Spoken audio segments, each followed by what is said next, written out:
This is an episode from the Lawfare archive for December 30th, 2022. If you've been anywhere near the internet recently, chances are you've heard something about artificial intelligence.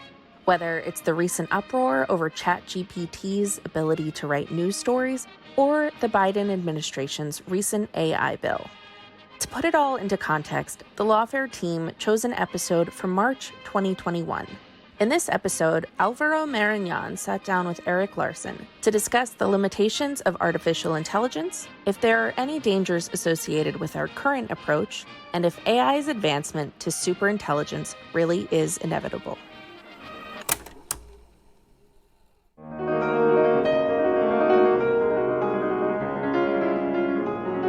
I'm Alvaro Marañon, and this is the Lawfare podcast, March 31st, 2021. I sat down recently with Erik Larson, a computer scientist, tech entrepreneur, and author of the new book, The Myth of Artificial Intelligence: Why Computers Can't Think the Way We Do.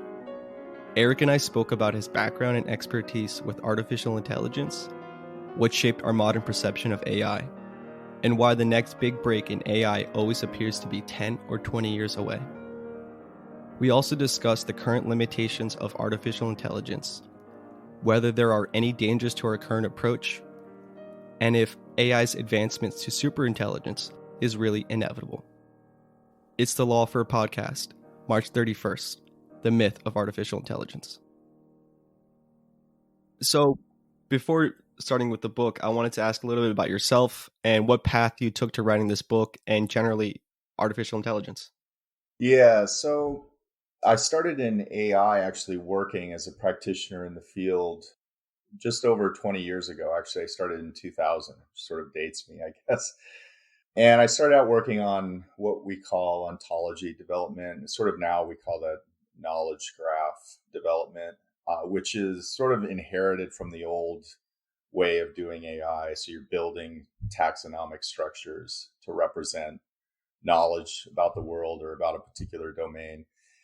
And then I moved into sort of machine learning. So I was doing kind of like roll up your sleeves, doing a lot of AI, doing software development in the traditional sense as well. And in the mid 2000s, this is when kind of big tech took off, and there was this resurgence in discussion about artificial intelligence and what it could do.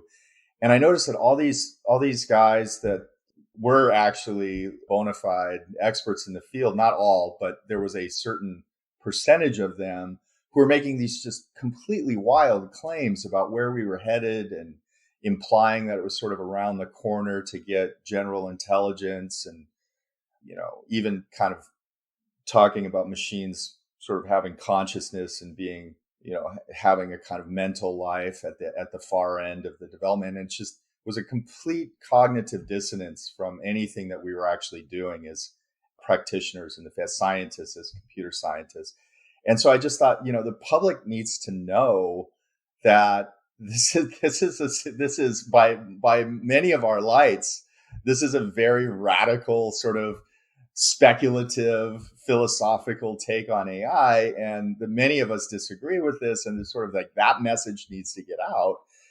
And so that was sort of what prompted it early on. That started getting me thinking about the book. And then sort of as things kind of progressed in the last decade, I noticed that there was this kind of consolidation of the narrative by big tech, which bothered me as well.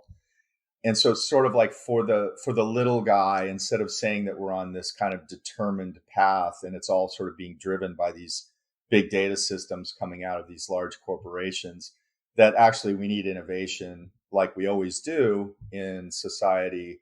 And so it was a sort of call also to say, we don't have these problems solved. In fact, we're quite clueless about these at the far end, and we need people to join the field and think about them rather than proclaim victory. So it was kind of that. It was sort of pushback about that cultural narrative that we've been experiencing. And to some extent, by the way, that narrative of sort of imminent AGI or general intelligence has been kind of part and parcel of the field since its inception. It's not necessarily anything new, but it's certainly been kind of on steroids this last cycle of AI, which what I would put this last cycle of AI roughly at the turn of the turn of the century, where we had the sort of the advent of the web was when we saw a difference in attitude about artificial intelligence work.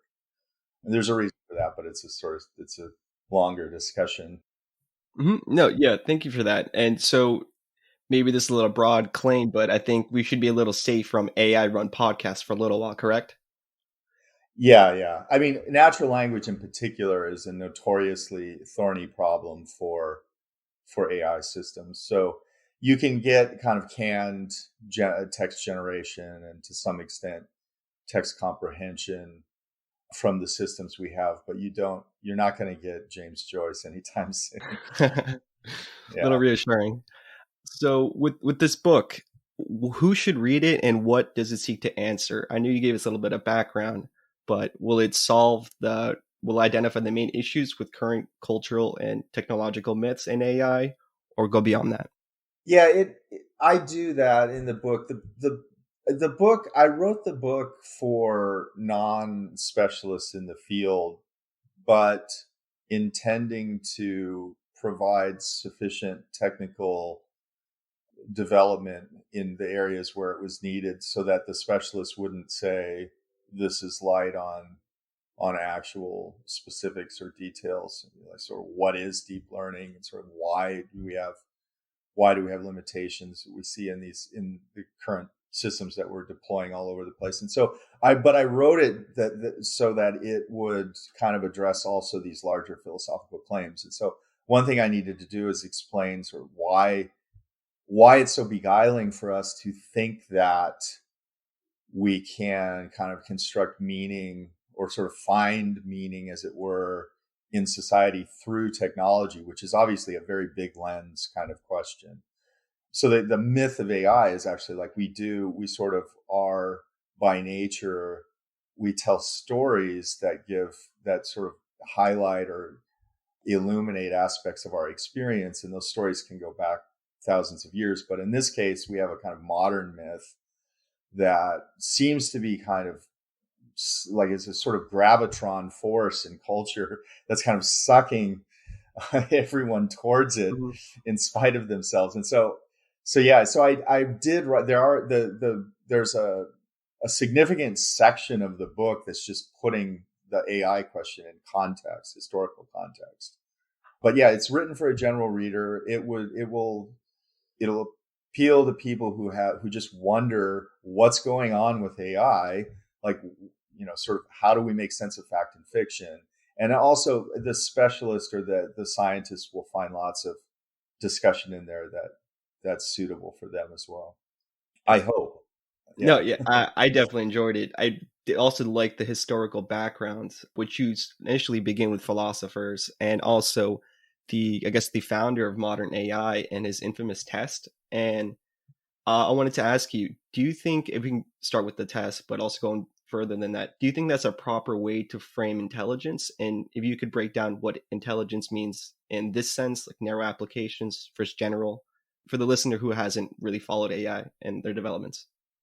Right. So you're referring to the Turing test, which yes. Turing never called it the Turing test, but we did because he originally posed it as a kind of core challenge for AI. So it actually predates. It's I think anachronism to say that Turing was talking about artificial intelligence, because the term itself was coined by the late John McCarthy, who had a very stellar career in AI at Stanford. And so the AI sort of came about in 1956 at this Dartmouth conference. But in 1950, Alan Turing, who gave us the mathematical treatment of what a computation itself is, he wrote a paper that's now just in the annals of history. I mean, it's just like nobody will ever forget this paper, because he introduces the imitation game, which in its original form was you have a man and a woman and a judge who can't see the man or the woman, who are contestants in a conversational game, in effect. And the idea was that the man had to convince the judge that he was in fact the woman. And Turing sort of took that and made a slight twist on it and said, imagine if it was just a person, human person, and a computer system, and the answers were supplied in teletype, or what we would now say is text. And so the judge would just basically engage in a chat discussion with a person and a computer. And if the judge can't tell the difference between the two, and it's an open-ended sort of discussion, so any topic is suitable. The judge is free to ask anything. It's not factoids like Jeopardy. It's just conversation. And if at the end of I can't remember now actually if Turing put a time limit on it, but usually now there's something called the Loebner Prize, and it's 5 minutes of unrestricted conversation. Now, this is extremely difficult, and no system has really passed it to date, except for using just a variety of evasion tactics, which are just ridiculous. I mean, it's just silly, right? Because the whole point is to measure your understanding of stuff. So if you're just evading questions, you're not even taking the test, right? So that's a somewhat side note. But the question of the Turing test was posed as a litmus test for intelligence in 1950 by the kind of mathematical pioneer of computational systems writ large. And I think it is a good touchstone, actually, as witnessed by the fact that Turing himself predicted his test would be passed by the turn of the century 2000. And certainly that didn't happen. And we still have an ongoing challenge to get, say, Alexa or Siri to really get what we're saying. So to put it in a practical context, the Turing test is nothing other than, why does Alexa not know what I'm talking about? Right? Like, why are these all canned responses? And so it's sort of easy to find such that the flimsiest layer of understanding is really non-understanding. And so I think it is sort of just, it's been borne out as a good test. Now, there are theoretical reasons why natural language is difficult for computational systems. There are actually reasons behind that. But just in terms of the development of the field, it's been a very difficult and still completely unsolved problem. So I think that answers like half of your question. The other half was something like, what is intelligence? Yeah, it's kind of going back to the test, but let's say a system is created and tries to partake in this test. Responding with sarcasm or misdirections would not pass it, correct? Like, that isn't intelligence? No, I mean, so the idea with the Turing test is precisely not to do that, to actually enter into the discussion in good faith. So it's curious. There are a number of, one of the sort of the most high profile being maybe Stuart Russell at Berkeley right now, who argues that we should throw the test out because you can use these tricks to fool a judge. So for instance, the system in 2014 was named after a 13-year-old Ukrainian boy. It was developed by a team of Russian computer scientists. I think they may be Ukraine. I actually lived in Ukraine for a couple of years, so the difference actually matters to them. But anyway, so when they took the Loebner Prize, and the system used a variety of evasive techniques, tactics, and tricks, it fooled something on the order of 30% of the judges over a few minutes into thinking it was human. And that prompted some researchers like Stuart Russell to say, we should throw the test out then, because that's just a chat bot. Like, it's just, right? Like, it's just ridiculous. It's just Python code that was trained on a bunch of data, like conversational discourse, and then just spits out stuff. And then when it can't find a high probability answer to return in response to a text being presented with a text question, then it just spits out a kind of evasive, joke. So we should get rid of the Turing test, but he just got it exactly backwards. You should just fix that. It's like very easy. So like in the book, I mentioned a couple situations that would completely eliminate this as a bar to assessment. One would be like, suppose you have to stand in front of a judge and like, that's the social context within which the text is performed. Well, you just can't be sarcastic to right? You have to answer to the best of your ability the questions, or you're going to be held in contempt. And so you could just import that framework into the test, and you couldn't have a 13-year-old dissembling Ukrainian boy who speaks broken English get over on this sort of world famous AI, litmus test for AI.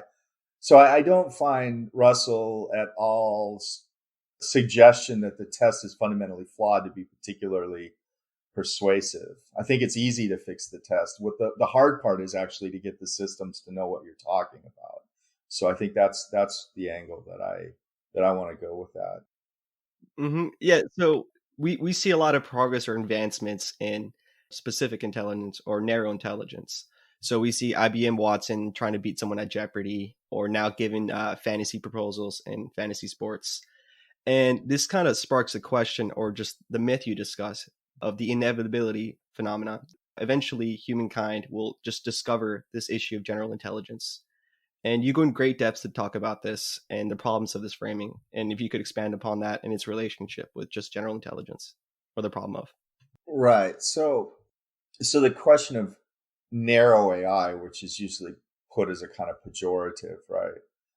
The inevitability thesis of AI is something like, if we just keep making progress on simpler problems, then we will eventually arrive at a kind of general intelligence that undergirds, human thinking. So we have this curious ability to make sense of things in context, right? And we have this curious ability to navigate dynamic environments. So there are things that we do quite naturally with our human brains or minds that really flummox computational systems.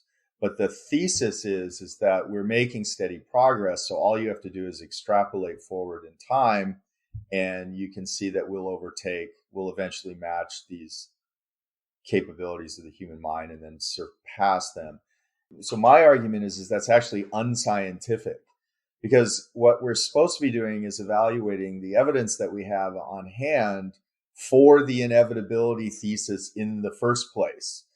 And my argument in the book and everywhere else is that the evidence suggests that we're not on a trajectory of inevitability, but in fact, we have some very large and sort of still unknown problem lurking ahead that we don't really understand how to solve.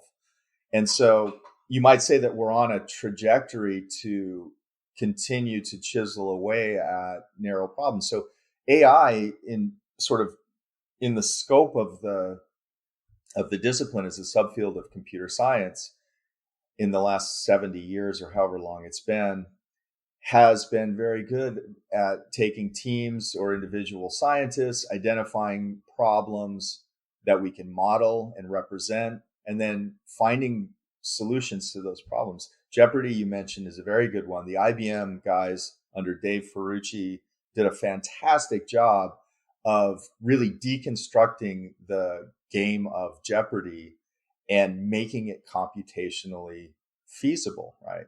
So I actually did a deep dive into studying that system, and it's a very impressive system, but it is not an evidence proof for the inevitability thesis. It's actually another example of narrow AI. So I would say that we have this trajectory of, as a function of time, like scientists keep identifying problems that can be solved, but they all have a curious quality to them. They're all in some sense artificial compared to the dynamic real world environment that we operate in nature. So gameplay is just a case in point. Go was the last game to fall to computation. The system was AlphaZero, which itself was a sort of evolved system from AlphaGo. Both were developed out of Google Labs. I think their subsidiary is DeepMind, actually, but they purchased it. It's all sort of part of the Google umbrella now. And Go is, I've never played Go, but my understanding is that's an extraordinarily cognitively challenging game for humans. But it turns out that just by analyzing millions of prior moves, you can just use essentially high capacity statistics to say, okay, these moves are all highest probability for being successful moves. And so the computer actually can just sort of, in Casio calculator fashion, I mean, it's a little more complicated than that, but actually just by analysis of prior gameplay can actually play the game. It doesn't have to understand the game, and it doesn't have to cogitate about what to do. It's actually just plucking from options that were given to it by prior gameplay. If you remove the millions of prior games that were digitized and supplied to the computer, if you remove that element and require original thinking, it just doesn't have anything to say. It doesn't understand it's playing the game, for one, and it doesn't have any ability to sort of play it in an insightful way. So I don't think these are not examples of the inevitability thesis. They're actually support for the somewhat more sobering thesis that computer science seems to be good at deconstructing certain types of narrow problems and then inserting computational solutions for them. That has nothing to do with the mythology of AI about general intelligence. It's apples and oranges. Great. And that's very illustrative of the problems that you describe with games, especially the closed world, like fixed rules. So chess was one of the big pioneers in this field, where you have like predetermined rules and sets, and you can kind of calculate your way out based on the inputs and outputs. And a concept you kept describing was supervised learning and unsupervised, and there's a middle ground. And I just want to have your explanation on this and how this plays a role into artificial intelligence going forward. Can we have a system that has supervised inputs and outputs eventually just break through? Or like you said, again, is that an inevitability problem arising? Yeah, so supervised learning is the most powerful and popular type of learning. And learning itself is essentially exposing a computer algorithm to examples.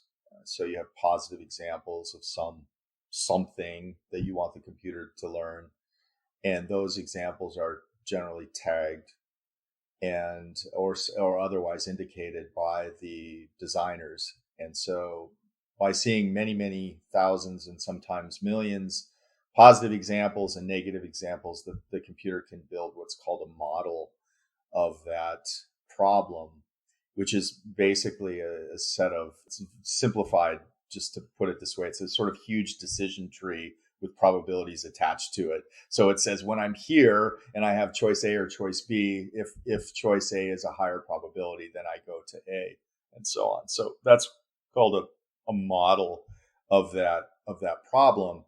And in the supervised case, the human engineer or developer of the system will actually specify what are good examples, right? And supervised learning is powerful because you've actually got a human signal in the loop. So my area of specialty is natural language processing. And in this case, just to take a very simple example, we can use a spam filter. So in a spam filter, you have a binary decision. It's either spam or it's not, right? That's how that works.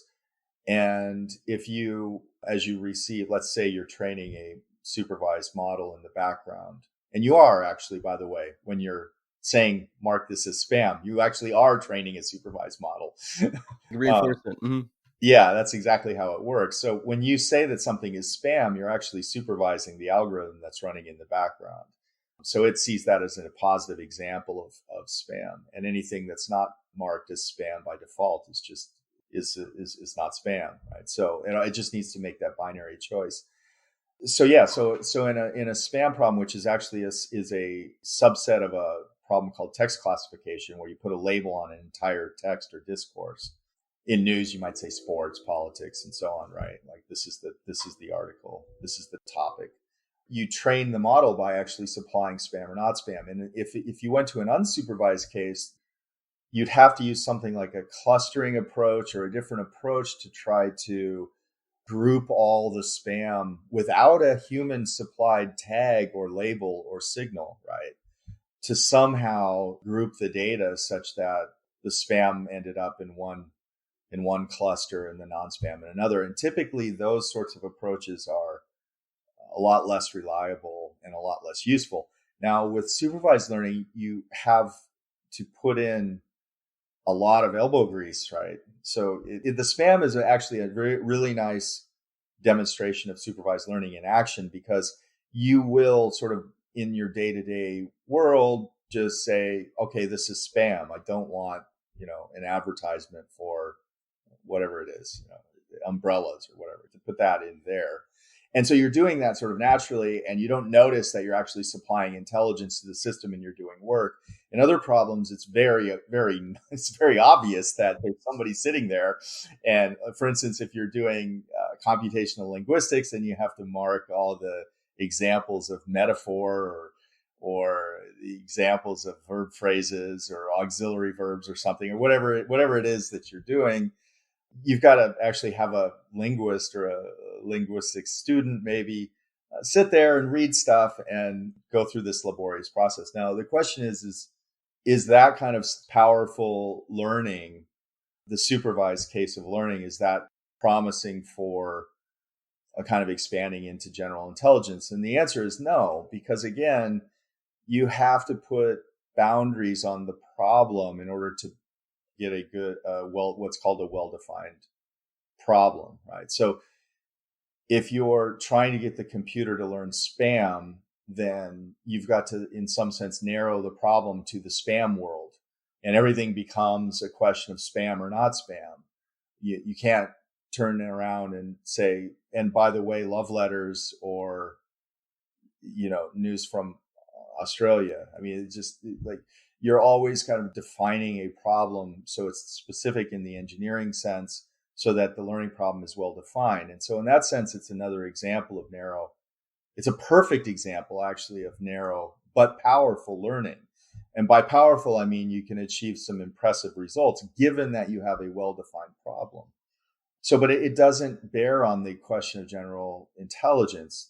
There's no bridge theoretically, and that gets into the inference framework, which is of course it's a core part of the book. But so in a sense, the learning, I'll just throw this in to kind of throw more fuel on the fire here of this terribly negative take on AI, right? Mm-hmm. Yeah. Although, here I am, like I'm building a system right now to improve movie recommendations, and I'm using all these techniques. So they're incredibly useful. And when you have got a good problem and you have an angle maybe so you can improve on prior performance, it's really exciting to do this stuff.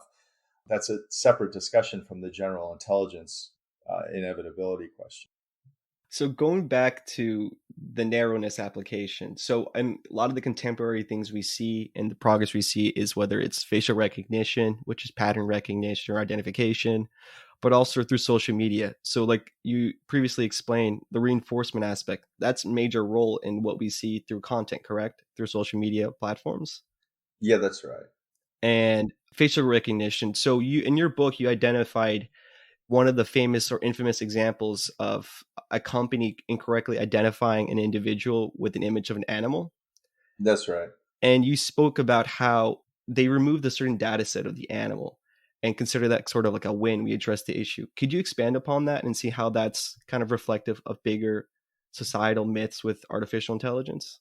Right. So, I mean, that's a particularly thorny example, but in that particular example, the Google system, this is all on the web. So I'm just restating what happened. Mm-hmm. Yeah. So the Google system, there was an African-American couple or friends or something in a photo, and Google labeled that photo as an example of a gorilla. And so, of course, people erupted about this, and it was just a complete PR disaster for Google. They're not going to fall back on some technical explanation, because in this sense, like, it just really doesn't matter what's going on. Like, we can't have the AI system isn't sort of protected from the results of, and if we get into self-driving cars, this is going to be really even more apparent because you have safety issues. But in this case, you have these social results that Google executives are going to fall back on and say, well, it's just an algorithm, and there's some rate of error and so on. So like that's not acceptable. So it's an example also, by the way, of these algorithms increasingly being pushed into areas of culture, right? So on the web, there's a almost ubiquitous use of machine learning approaches that do image classification, for instance, on Facebook. So you have like pictures, it identifies behind the scenes, oh, these are pictures Tagging. of friends. Yeah, auto tagging and so on. And also with respect to some degree, although there's still humans in the loop when you try to find inappropriate tweets and so on, there are systems, but they don't work. They can't be. Part of the problem is it's really difficult to figure out when somebody is using, say, hate speech. It's really difficult to figure out intent, and you certainly can't offload that to an algorithm who's only looking at the text token without context, right? So having no knowledge of sort of human intentions and purposes and contextual issues, it could be just complete sarcasm and innocuous, or it could be, something like really nefarious. And the system's certainly not going to make those kind of decisions. So, but you get the system these systems are pushed into service constantly. And so in image classification, you can have these really terrible, insensitive results from the system, and the system just doesn't know what it's doing, right? We don't know what it was focusing on or how it made that decision. The deep learning, which is a kind of neural network, which is a kind of machine learning, which is what we've been talking about, are notoriously opaque in the sense that you can't sort of deconstruct them after the fact and say, why did you misclassify these photos? We just don't know. We don't know what it was relying on in the pixelated data, because it goes through so many obfuscating layers, right? Basically to optimize. And there's another great example with Microsoft, who launched a chatbot called Tay. Oh man, using like F words and just saying it was just Murphy's Law equivalent, I guess, for speech. Yeah, that got yanked within 24 hours. But in this case, the PR disaster for Google, they couldn't fix the system, and they couldn't have those results flowing into their user base clearly. And so they just pulled any classification of gorillas. So there's some Jane Goodall lurking out there that's just, shaking her fist at Google, right? Because, like there's all these sort of applications for people who want images of animals, I would assume, and so on. But there's just no way to sort of figure out, in real time or any kind of time that, that's proper. Is there's no way to figure out like sort of how do we fix these systems, because they're just distributed massive data systems. So they yank the ability for that to classify that. And, part of that is just driven by understandable reaction. And part of it's also driven by the fact that, we don't really, have as much of a clue as how we're getting the results for these systems as we'd like. So it's not I don't think it's really the best example of short term. I would put the entire use of inductive or machine learning approaches as the kind of bleeding edge or tip of the spear for AI progress. I would put the decision to use that stuff is entirely more economically driven than it is showing a real bona fide concern for getting to general AGI, getting to general intelligence. Because we just know that there are these inherent limitations to data-driven or inductive systems that can't be overcome with more data. And so we just know we're not going to get to general intelligence if we keep doing what we're doing. And so, yeah, I mean, that's what I would say. And then just as a quick sort of aside here, the question with self-driving cars has really been, you've noticed, I mean, circa sort of 2016, 2017, it seemed like self-driving cars were around the corner. Right. And now, we're about 5 years. I put the kind of peak excitement at some time between 2015 and 2020. And now we're in 2021, and you sort of don't hear about them anymore. Now, obviously, we just went through a huge disruption with the pandemic, fears of COVID and so on. And that kind of disrupted the AI narrative, as you would expect. But even given that, even allowing for that, there is a kind of cold water feel to the self-driving cars possibility. And that's also driven by technical challenges. We've had a number of really high profile cases where the cars killed people. And they can't, just as the case with the gorilla images, they can't sort of do the post-mortem and figure out how to fix the problem, because in some very real sense, the problem is central and endemic to the approach itself. So, like if you pixelate a school bus, it might look like an overpass. And that's kind of bad if you think you can drive under a school bus. Yeah, understatement. Yeah. So that's that's another example of a situation where, in the Google case, you're going to pull out of the data set the offending images so that the problem can't recur, and sort of problem solved in that narrow sense. But in the self-driving cars case, you can't sort of, if you can't fix a safety issue on the road, you can't deploy the technology at all, right? So we do have, I mean, the technology is coming into car, like the machine learning stuff we're talking about actually is in modern cars. So if you're doing autonomous driving at all, or semi-autonomous driving, I should say, at all, then you have systems that are actually tracking, doing visual object recognition and so on the roads. And yeah, it kind of illustrates again the problem of the unknown, like also just the hindsight bias that humans have with these systems. You got to create like a fixed set of rules or a set of notions, and it's kind of hard to account for the human element of like rule breaking. Let's say like a jaywalker or someone running across the street. These are things that are outside the scope of traditional rules. Yeah, that's exactly right. I mean, you can look at this most clearly, I think, if you look at the aviation case. So we have systems that can land 737s without human involvement now.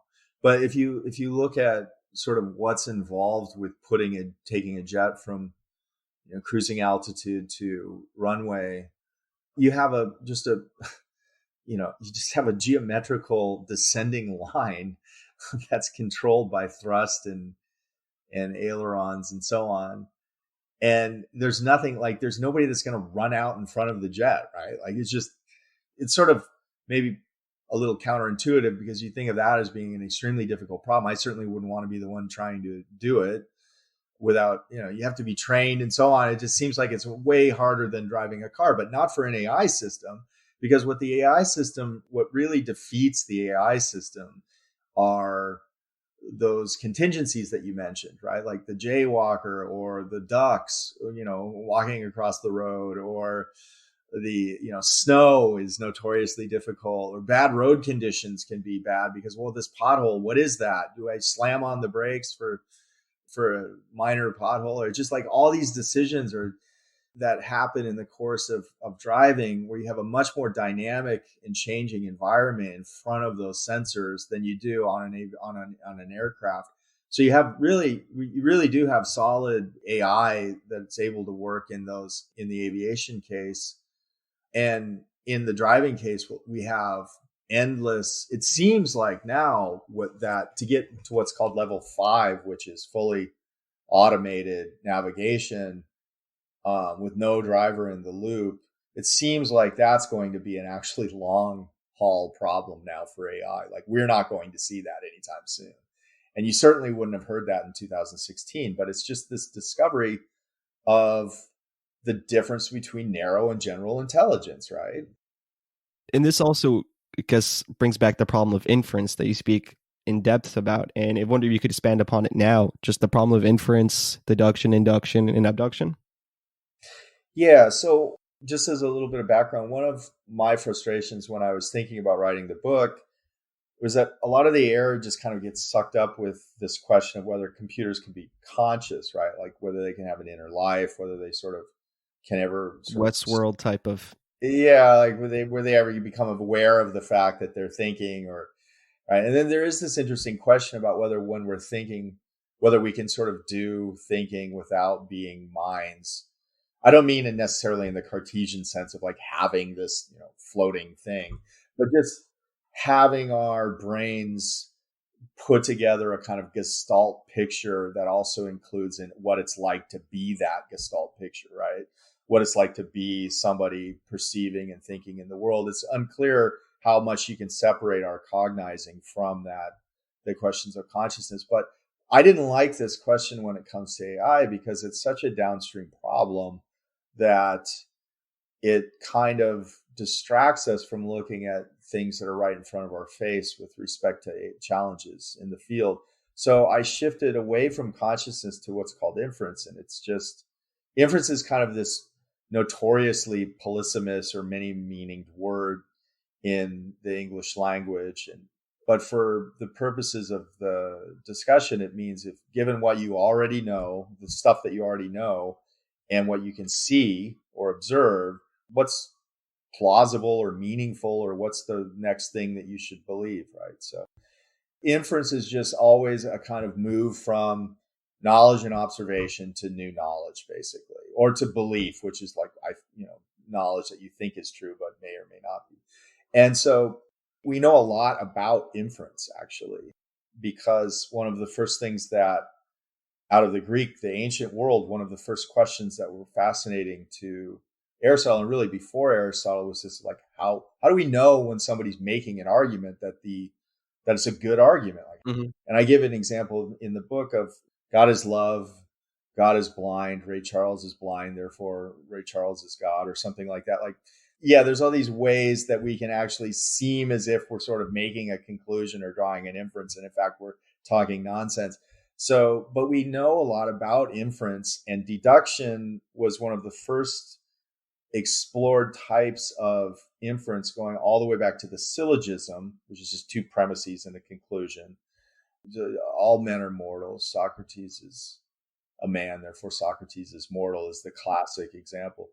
And then induction, we know a lot about that because sort of this is really a simplified view of intellectual history, but beginning with Bacon and some of the progenitors to the scientific turn in the 16th century, Bacon started saying, and others were saying, look, we need to get knowledge, we can't sort of be relying on these Platonic reasoning forms or Aristotelian reasoning forms. We actually need to just be observing the world and drawing conclusions. And that turns out to be induction. And induction has been formalized and studied for centuries, and in large part does undergird our scientific investigations, in the sense that you can't understand what, say, DNA is unless you look at DNA molecules, right? Like, you have to actually observe the world. You can't conclude a lot of things from first principles. So the classic distinction is, like, you can know that a triangle has three sides without looking at triangular objects in the world. In fact, you might want to abstract away from observation in the physical world if you want to do geometrical or Euclidean geometry, right? Like, you want to just look at ideal cases.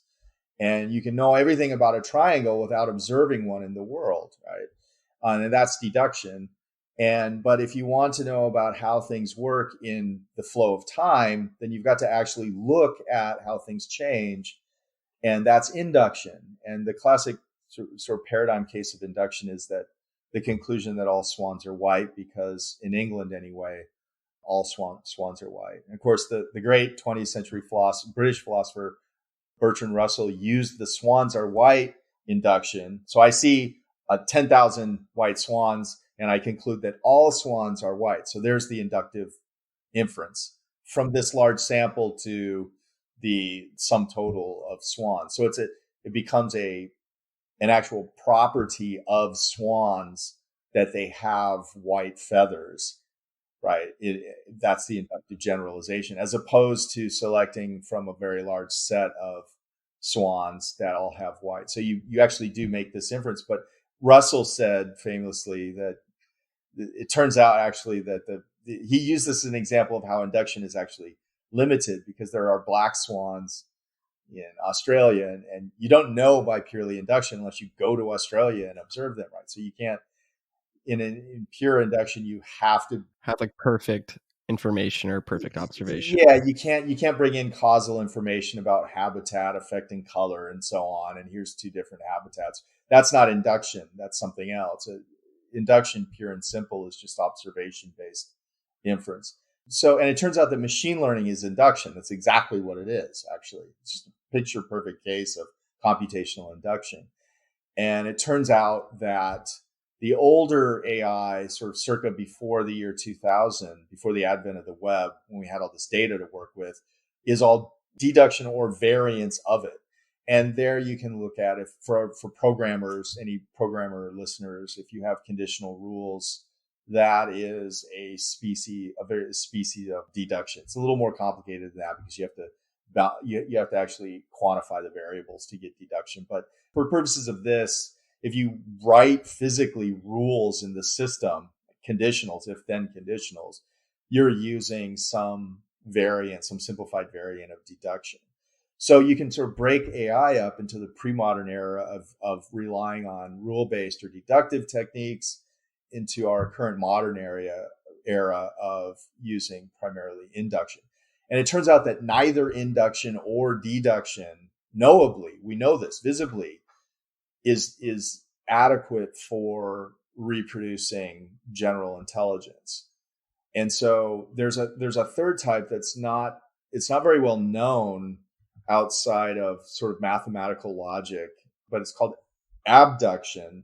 It's kind of an unfortunate name for it. But the philosopher scientist Charles Sanders Peirce first gave a lengthy development of abduction as a third variant of inference that largely accounts for what we're doing day to day. And it's really unfortunate that Peirce's writings, which sat in Harvard's library till I think 40 years after he was dead. Mm-hmm. Yeah, and I go through in the book and I explain, it's very unfortunate because to some extent, even still today, there's not really a flow of knowledge in computer science proper in the field between sort of what Peirce was talking about and kind of how that can illuminate problems that we're having in the field. Like you don't really have that. I mean, so the Allen Institute in Seattle, for instance, with Oren Etzioni, who's a former University of Washington professor. He's also an entrepreneur. He was the guy behind Faircast, which is one of the early flight, like a Travelocity type site where he was doing real-time prediction of prices. He made a bunch of money. He was one of the first guys to realize the value of big data, actually. Like it does have commercial value. Even if it can't get us to general intelligence, you can. And so Etzioni is a really smart guy. I have a lot of respect for him. And he runs the AI lab in Seattle called the Allen Institute after Paul Allen, the late Paul Allen, who was, of course, the co-founder of Microsoft. And Paul Allen started that institute to explore general intelligence. And Etzioni, the reason I bring him up is that they are actually trying to implement versions of abduction using what's called Bayes nets, but they're extremely simplified. I call them abduction in name only. And there's a reason for that. It's not because they lack imagination. It's because nobody really knows how to do abduction. It's like the next frontier, essentially. Yeah. And it's actually unclear whether, and this is the sort of the most skeptical thing I'm going to say, is that to me anyway, it's actually profoundly unclear whether it has a computational treatment at all. And given that we know that it undergirds almost all of the thinking that we do as human beings, it does raise this question as to whether we're ever really going to capture general intelligence in computer systems. Yeah, but that's the inference framework. You have three types. They can't be reduced to each other. So it's provably that you can't make abduction a species of induction or deduction, right? So it can't be reduced and conquered that way. So they're distinct and they're non-overlapping and distinct. So once we realize that deduction and induction doesn't account for general intelligence and abduction does, and we have nothing on offer for abduction, and in fact you can divide the entire history of the field of AI between induction and deduction, we know we have a big problem. We're not even on the right path is the point. We don't know how to get out of induction mode, right, that we're in today. We know that we can't just analyze large data sets with statistics. The philosophers actually told us this. This is one area where philosophers weren't wasting our time. And like it's like really a valid critique of this kind of thinking, but we just don't know how to get out of that because we don't have anything on offer. There's no, like, if you held a gun to my head and said, design an abductive reasoning engine, in Python or code or, or something, I just wouldn't know what to write. I just wouldn't know what to put down on so we have a problem in AI that we shouldn't skirt. And that gets at the rub there. Okay. Thank you for that. Maybe a closing remark or a little bit forward thinking. The current approach we have, you've highlighted some of the dangers. And I just wanted to ask, if one day you're, let's say next 5-10 years, you're put in the position to lead AI in the United States, what are some things you would like to see happen or type of ideological shifts in how we approach AI? And also, what are some dangers that you've identified with the current approach and why it's not sustainable? Yeah. So is this kind of like if I ruled the world, the AI world, what would I do? Exactly. Yeah. So there's a kind of, I have a kind of seemingly hand waving response to that, but I think sort of at second glance, there's a lot of merit in it, which is, it was Norbert Wiener, the guy who coined the term cybernetics in the 1940s, who first made the point that a culture is unlikely to hit upon new ideas unless new ideas are valued.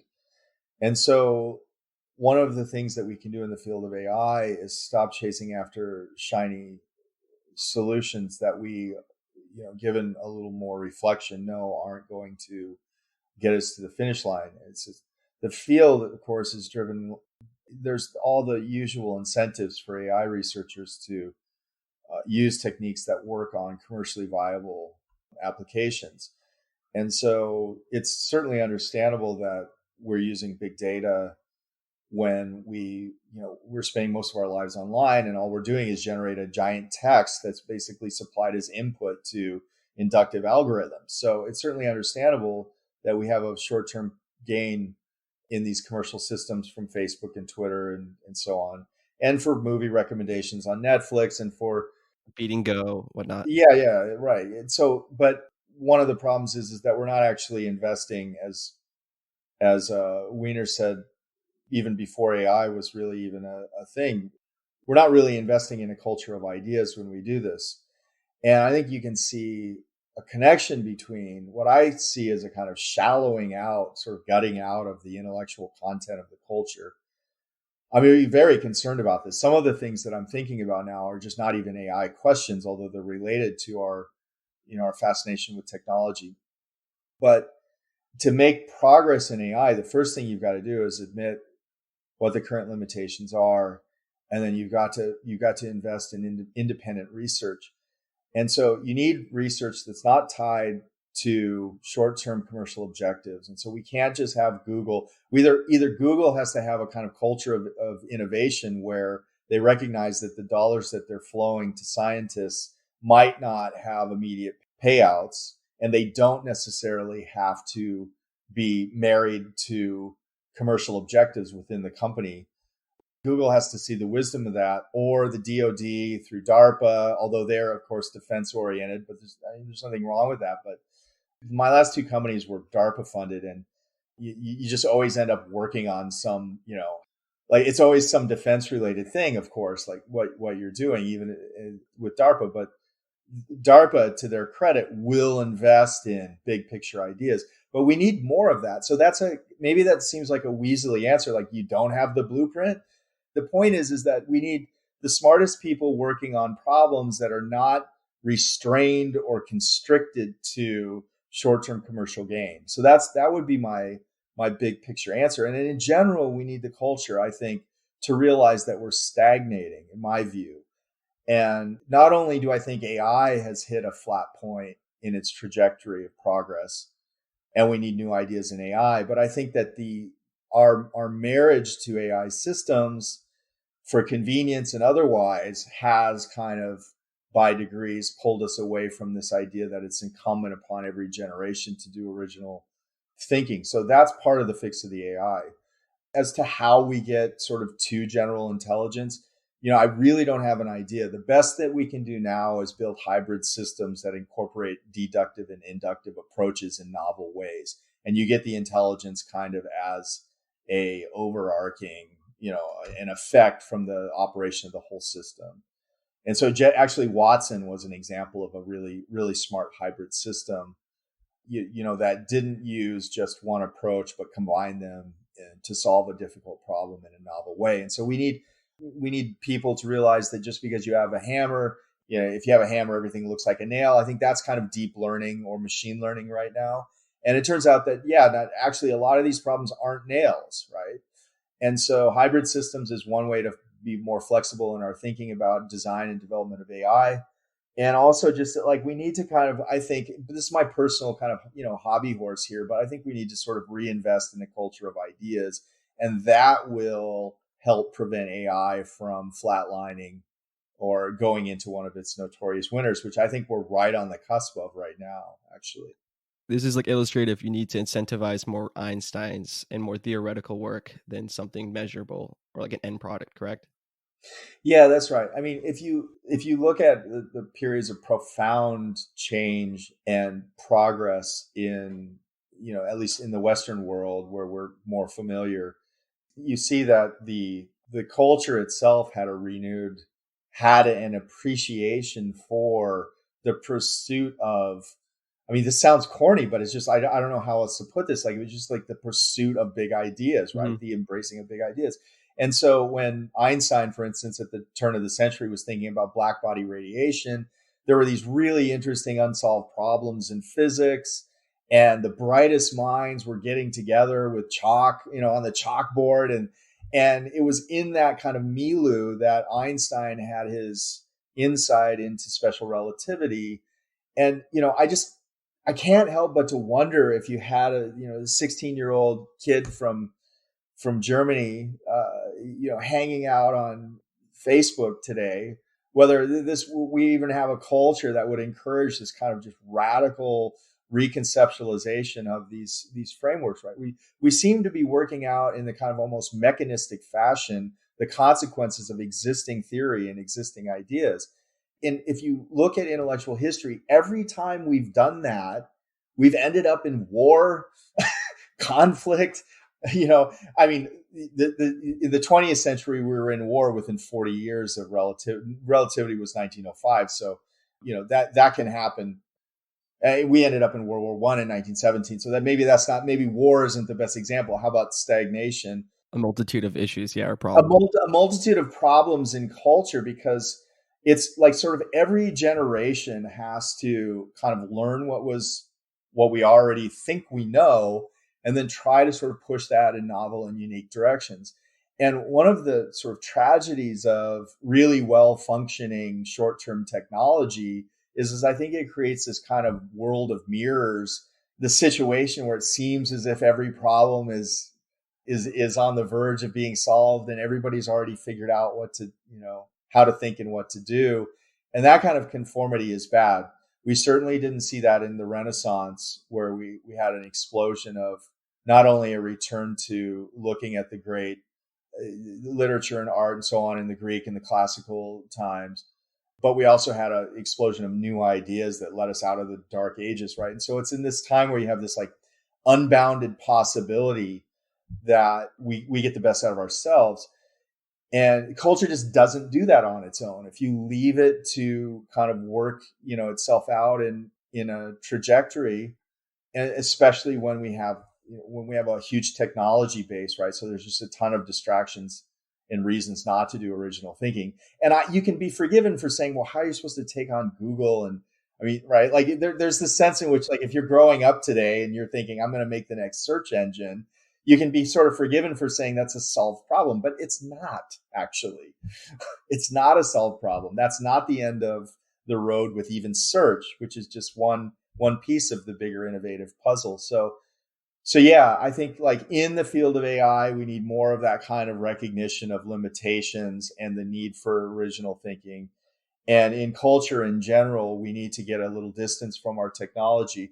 And I was hoping that my book could kind of like put a wedge in there somehow and say, look, if we can be a little more skeptical and discerning about AI, maybe we can kind of be a little more appreciative of the unique contributions that human beings make in every era to bring about our own future. Perfect. Thank you, Erik. And thank you for being on the show. Thank you. I enjoyed it. The Lawfare podcast is produced in cooperation with the Brookings Institution. Please share the Lawfare podcast and give us a 5-star review on iTunes. Go to thelawfarestore.com for brand new Lawfare pens, lanyards, t-shirts, and socks. The podcast is produced and edited by Jen Patia Howell, and your audio engineer is Zachary Frank of Goat Rodeo. Our music is performed by Sophia Yan. As always, thank you for listening.